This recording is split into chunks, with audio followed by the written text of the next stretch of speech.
আমরা দুঃখিত যে আমরা 95 জনকে নিয়ে আসতে পেরেছিলাম, কিন্তু একজন পুতুল দাস ওনার হাজবেন্ড উনি লাভ দিয়েছিলেন, তার পরিবারের হাতে আমরা 2 লক্ষ টাকা তুলে দিচ্ছি।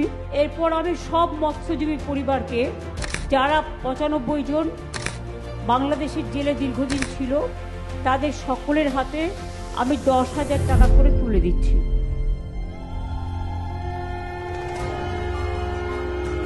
গঙ্গাসাগরে মনে রাখবেন, টোটালটাই আমরা রাজ্য সরকার থেকে পরিখরচা করি, যা যা করা সবটাই।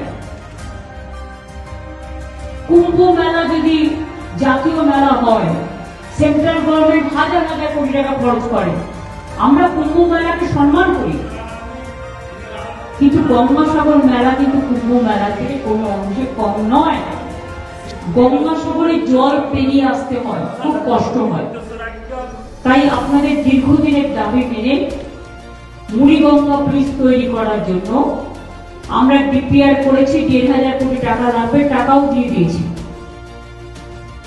অত বড় 4 কিলোমিটার 5 কিলোমিটার একটা ব্রিজ হবে, দুপাশে তার রাস্তা থাকবে, গাড়ি ঘোড়া সবকিছু, তখন মানুষজন ওই ব্রিজের ওপর দিয়ে আসতে পারবে।